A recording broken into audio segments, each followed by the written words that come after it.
Last time I interviewed the folks from Emerald Wine Distributors, they were not as big as they are today. In fact, our guest last time, Neal Stern, is now Neal the real deal Stern, right?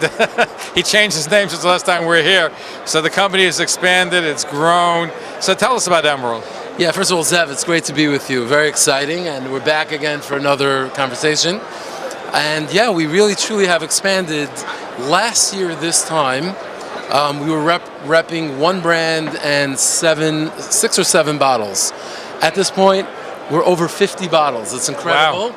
50. I mean, wow. I mean, you want to look at that as a number, and we feel very excited. And really big. They're really big bottles and some gorgeous ones too. These are some incredible cognacs that we distribute.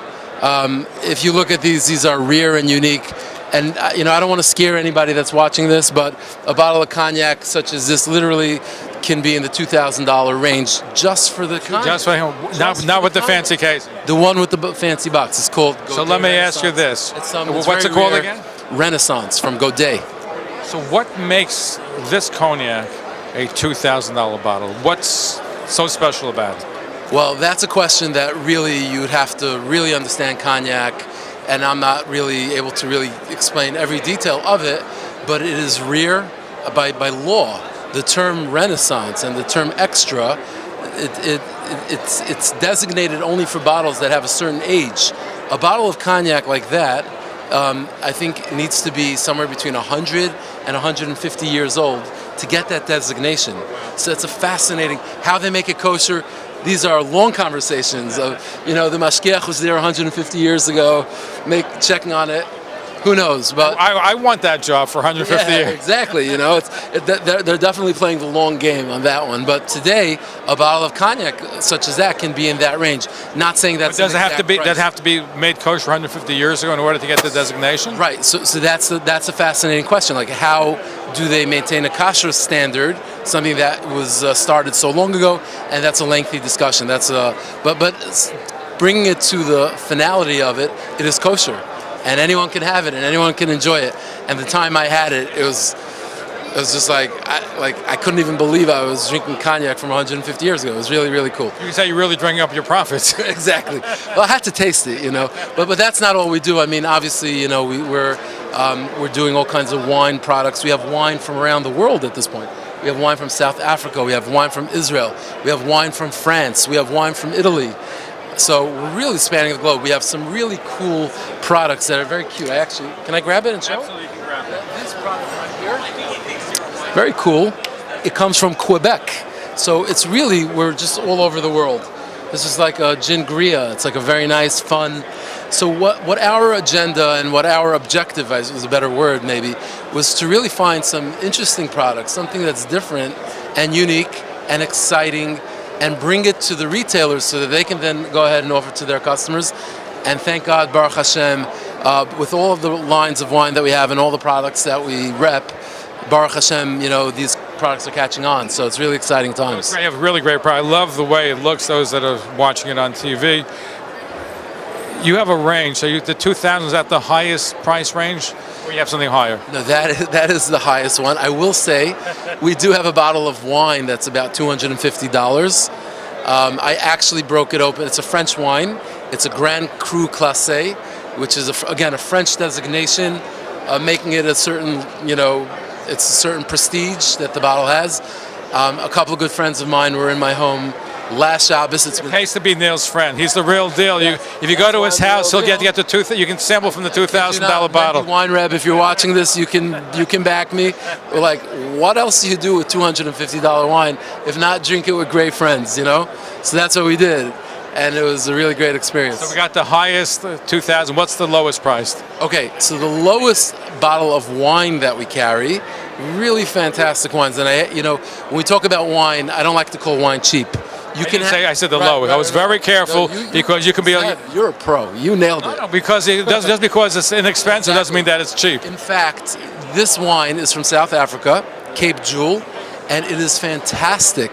In fact, there was a review recently put out on one of these bottles of wine where the reviewer wrote. I'm paraphrasing, obviously. A very, very famous guy. He did a wine review. He's like, before I drank this bottle, I was expecting pain. This is what he wrote. You know, the price is $8.99, expecting paying $8,099 or $899? $8.99. $8.99. And he wrote the bottle was incredible, and the price point of the bottle made the value of the bottle so incredibly high, because on a blind test he would have ranked it as a $35, $40 bottle or whatever. So being inexpensive with wine does not mean it's not delicious. It just means that for whatever the reason, whatever the market, so on and so forth, it's worth exploring, experimenting. I don't want to talk too much, but wine's a journey. I know that sounds like... How'd you get into wine? Like That's about your journey to wine. How'd you get involved in wine? Oh, wow. That is a great question. First of all, before I actually got involved in wine, I've been practicing my whole life. Practicing drinking? Yeah, I've been prepping for the gig. The kiddish clubs? I've been prepping for the gig my whole life. Kiddish clubs? Yeah, exactly. You know, when I was newlywed, my brother-in-law was into wine, and I was like, let me get into wine. And I just, because I thought it was like, you know, it was like, cool, whatever. And I've always been into it and enjoying it. Now, a couple of years back, when Tabernacle became a product that we were going to distribute, Tabernacle, which is really some of our best wine, it's actually our flagship product that we carry. When that wine came to us, that's when Emerald was born. You know, why did they come to you as opposed to anybody else? There were other things that we were doing together, you know, with some of the partners. And you gave him a drink from the $2,000 bottle? Right, exactly. We gave him some $2,000 cognac, but we were involved in some other ventures together, and long story short, it came our way. And when it came our way, that's really the birth of Emerald. But as soon as Emerald was born, then we realized quickly that once we're doing the work, and once we're in the stores, and once we're doing the parties, and we're doing everything, why not bring more to the consumers? So my actual business journey in Emerald started about 1.5 years ago, which is close to the time that we started, but it's been a lot of fun. Let me put it to you. Let me put it to you that way. He enjoyed Neal, the real deal store. Get to know him. Maybe he'll break out either the $250 bottle of wine, or if you're really special, he'll open a $2,000 bottle of cognac. Now I might have offended Mendy for not opening the $2,000 bottle of cognac. Sure, you got to get him come back again. Mendy, when next time you come, we'll talk about it. All right. Anyway, Neal Stern, thank you. Great job. Emerald. Look for. How do people know it's an Emerald product when they go to the store? Well, usually, first of all, it's always in the back of the bottle, typically. But in all sincerity, I don't encourage people to look for an Emerald product. I encourage people to explore wine. They see a nice new wine, a wine that they may not have tried. You know, when you get really accustomed to this is your bottle, you know, it kind of, I don't consider, there's nothing wrong with that. You find something you like and you can stick with it. But really, those who really understand that every wine is different, every wine is distinct, then exploring wine is so much more fun, and I highly recommend that. Neal, final question. You've broken the mold with a $2,000 bottle. Are you looking for a $4,000 bottle of a wine? Is that on the horizon? Zev, you and I can go into business together. This might be a good idea. All right, we'll drink to that, l'chaim. L'chaim. When am I get invited to break open the bottle? Listen, we're going to have to work something out. All right. Someone, you know, I want to say, again, Zev Brenner, you're somebody that I respect tremendously, and I've been listening to you for the longest time, going way, way back when.